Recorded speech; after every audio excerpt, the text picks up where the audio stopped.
Dans cette vidéo, je vais venir regarder l'outil Bridge, donc l'outil qui est ici, qui s'utilise soit en mode Edge, soit en mode face.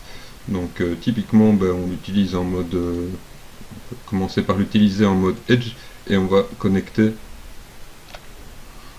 un Edge à un Edge qui est en face. Donc le Bridge nous permet de connecter une sélection d'Edge à une autre avec le même nombre d'edge des deux côtés, donc on va pouvoir ajouter des divisions. Donc je pourrais également prendre par exemple toute une boucle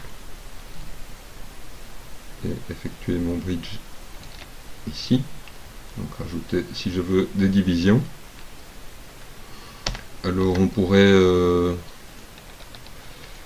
on ne va pas pouvoir avoir des sélections multiples comme ça, donc il faut le faire un après l'autre. Donc si je voulais connecter juste les deux bords, il faudrait que je le fasse en deux temps.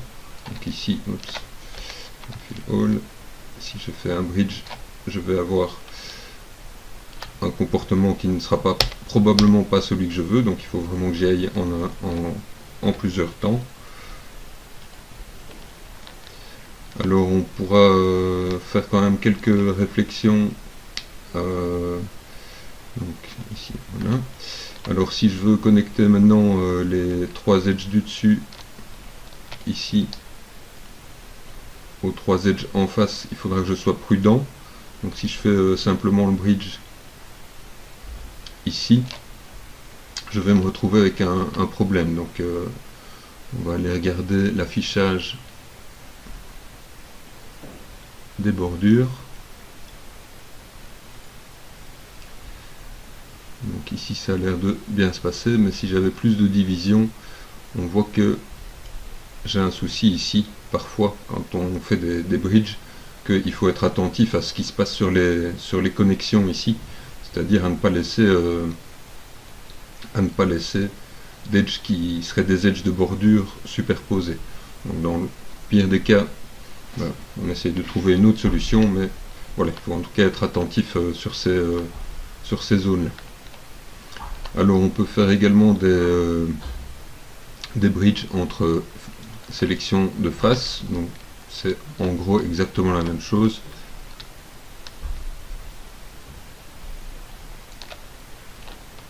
Et on va connecter, donc ça revient exactement au même que de supprimer les faces, sélectionner toutes les bordures et de faire le bridge. Donc là, ça se fait exactement de la même manière. Alors si on voulait combiner, faire un bridge entre deux objets, on va avoir un premier problème. Donc si j'essaie de faire le bridge ici, il va me mettre une erreur et qui me dit simplement de combiner les objets d'abord, first, combine object first. Donc je viens en mode objet, je sélectionne mes deux objets et je fais un combine. Et à partir de là, je peux revenir avec une sélection de face.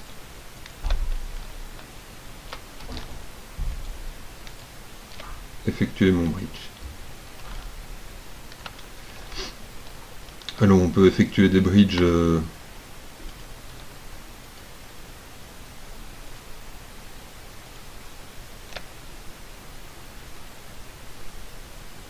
qui ne sont pas juste horizontaux, et on a la possibilité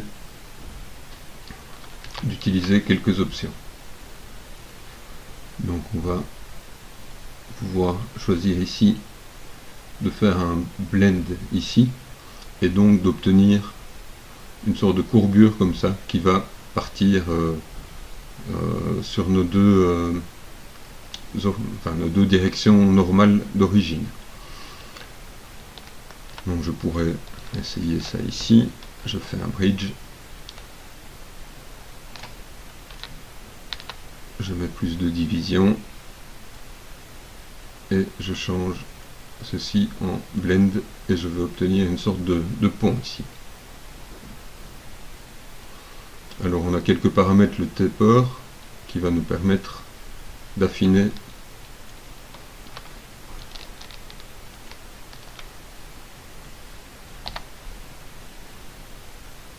quand on a plusieurs divisions, le taper va nous affiner. Donc il faut être en blend ici, il va nous affiner le bridge qu'on est en train de créer. Donc on va regarder encore quelques autres situations. Ici un bridge, on pourrait faire un bridge vers l'intérieur aussi. Donc je fais mon bridge en mode blend avec plus de division et je peux venir choisir de partir vers l'intérieur. Donc j'ai une sorte de danse qui vient de se créer vers l'intérieur ici. Alors je vais faire un bridge ici entre ces deux formes là. Donc je me suis assuré qu'elles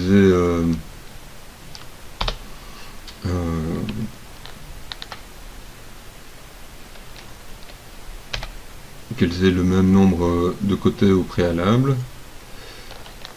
Je vais faire un combine.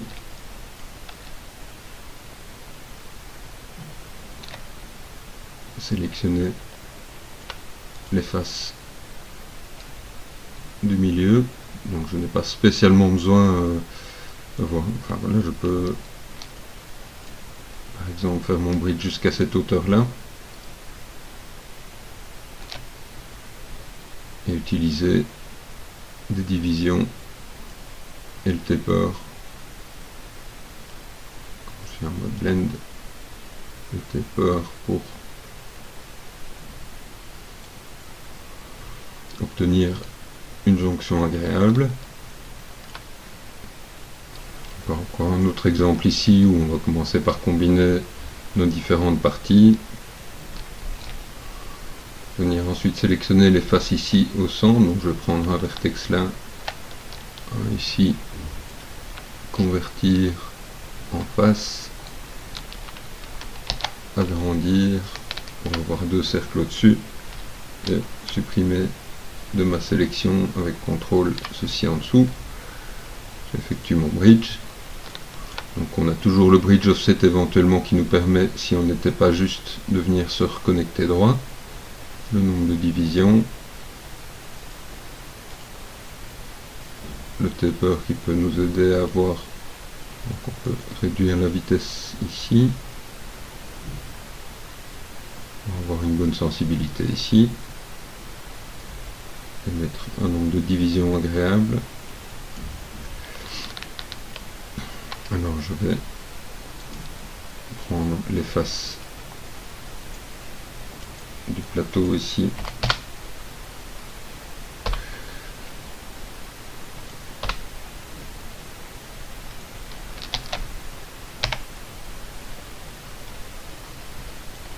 J'aimerais bien connecter ma croix ici pour faire un pas de vis.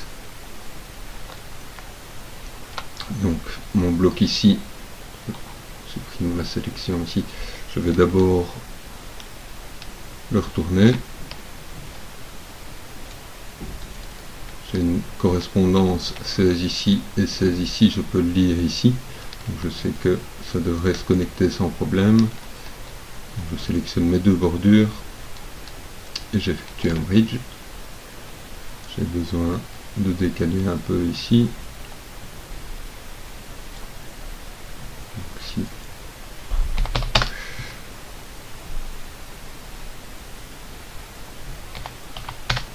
Voilà. On va rajouter une division.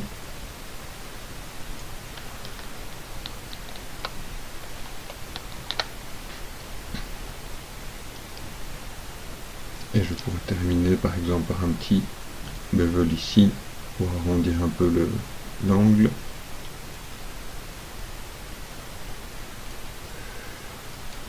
Voilà, trouver différentes opérations qui vont nous permettre progressivement d'utiliser, de voir des configurations dans lesquelles le bridge devient un outil vraiment très intéressant. Alors il y a une autre situation dans laquelle le bridge peut être vraiment intéressant à utiliser, c'est quand on a envie de percer des trous.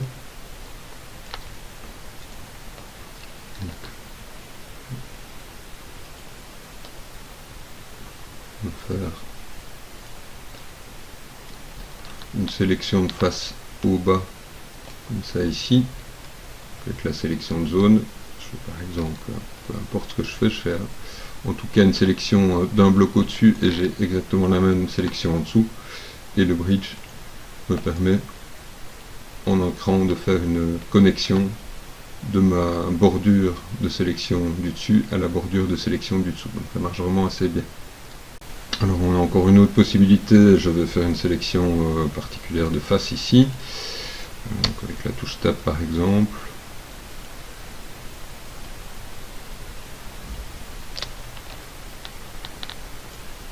Et donc je fais mon bridge cette fois en passant par les options. Donc je vais faire un Reset Settings et choisir Smooth Path Curve ici. Je fais mon bridge. On voit ici qu'il y a une courbe qui a été sélectionnée. Je vais mettre plus de division.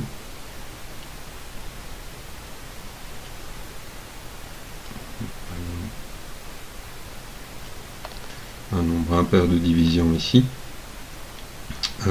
Et alors j'ai donc une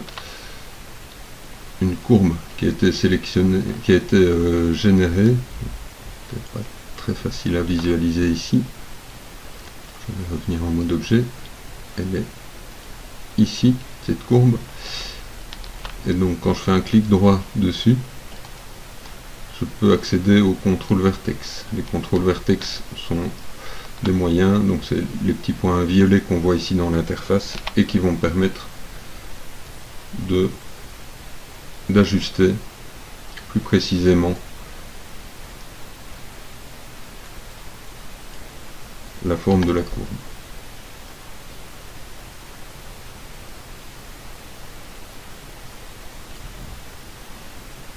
Donc je peux, comme ça, si je veux, modifier considérablement le résultat du bridge et obtenir des effets assez puissants avec cet outil.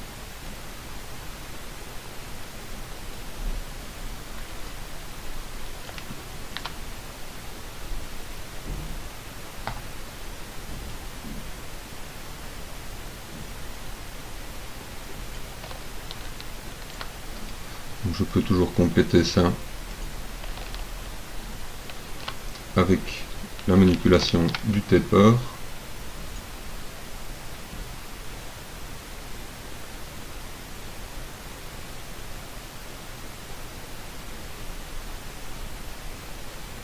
Ici on dirait que à un moment donné il coince un petit peu et il fait la connexion dans le mauvais sens, donc je dois jouer un peu sur le bridge offset pour retrouver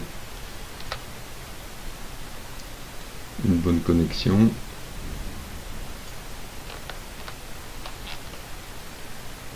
Voilà.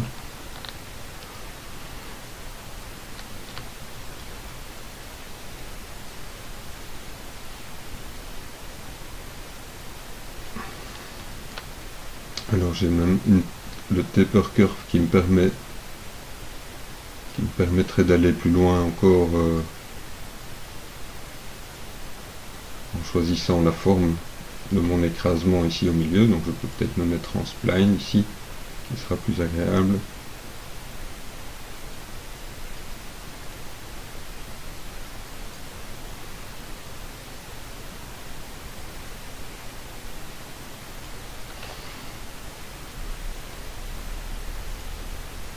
Donc, quand on joue avec le taper ici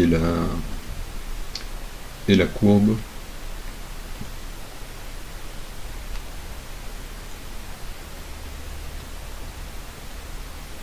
on a cette possibilité ici de venir jouer sur l'épaisseur progressivement sur notre bridge ici.